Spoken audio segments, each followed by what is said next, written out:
வணக்கம். உங்கள் மகிப்பாட்டி வந்திருக்கேன். சரி, அந்த போன வீடியோவோட தொடர்ச்சியை சொல்லவா? அப்போ காவலர்கள் போய் கொண்டியை கூப்பிட போயிட்டாங்க.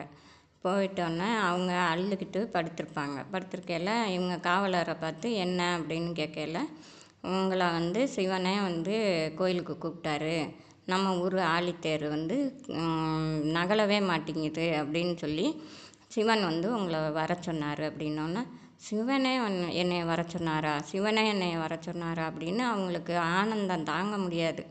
அப்போ அந்த சந்தோஷத்தில் அவங்க என்ன பண்ணுறதுன்னே தெரியாது. வந்த காவலர் பல்லக்க இதெல்லாம் வேணான்னு சொல்லிட்டு தெருவில் அவங்க பாட்டுக்கு வேகமாக ஓடுவாங்க, பித்து பிடிச்ச மாதிரி ஓடுவாங்க. என்னை சிவன் கூப்பிட்டாரு, என்னை சிவன் கூப்பிட்டாரு அப்படின்னு சொல்லிட்டு ஓடுனோடனே அந்த ஆழித்தேர் அசையாமல் நிற்கல. மன்னரை பார்த்து கேட்பாங்க, மன்னா என்னையை கூப்பிட்டாங்களா, என்ன இவ்வளோ பெரிய தேரை நான் வடம் பிடிச்சாதான் ஓடுன்னு சொன்னாங்களா அப்படின்னு கேட்கல, ஆமாம்மா கொண்டின்றது நீந்தானா அப்படின்னு சொல்லி அவர் ஆச்சரியமாக பார்ப்பார். பார்த்துட்டு ஆமாம்மா உன்னைய தான் கூப்பிட்டாங்க அப்படின்னு சொன்னோன்னே இவங்களுக்கு அங்கனையும் சந்தோஷம் தாங்க முடியாது. அதாவது ஒரு சூறாவளி எப்படி சுருண்டு ஆடுமோ அதே மாதிரி அவங்க நடனம் ஆட ஆரம்பிச்சிருவாங்க. சுற்றி சுற்றி ஆடுவாங்க. ஒரு அகல் விளக்கில் தீபத்தை ஏற்றி காற்றுல அந்த தீபம் ஆடுற மாதிரி அந்த எந்த திசையில் ஆடுதுன்னே தெரியாமல் சுழண்டு சுழண்டு ஆடிக்கிட்டு இருப்பாங்க. ஆடிங்கிற அந்த ஒரு ஆனந்த தாண்டவனையுமே நம்ம சிவனோட ஒன்றாக கலந்துட்டோம், இனி இந்த மண்ணுலகே நமக்கு தேவையில்லை அப்படின்ற மாதிரி சுழண்டு ஆடிக்கிட்டு இருப்பாங்க. மக்கள்லாம் பிரமிப்பாக பார்த்துக்கிட்டு இருப்பாங்க. அப்போ இவங்க வடம் பிடிச்சி கொடுக்க அந்த தேர் அழகாக குழந்த கணக்காக சிரிச்சுக்கிட்டு நகர ஆரம்பிச்சிடும்.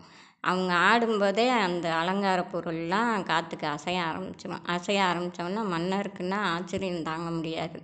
ஆச்சரியம் தாங்க முடியாமல் மக்கள்லாம் எல்லாம் சிவனை சிவான்னு கத்தி கத்தி கோஷமிட்டு சிவனை அழைப்பாங்க.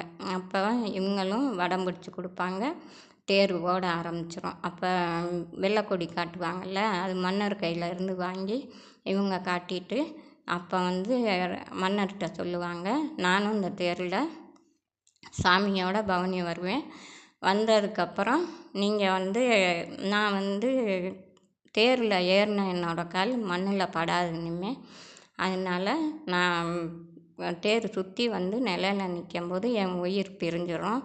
அப்போ நீங்கள் என்னைய கொண்டு போய் பக்கத்தில்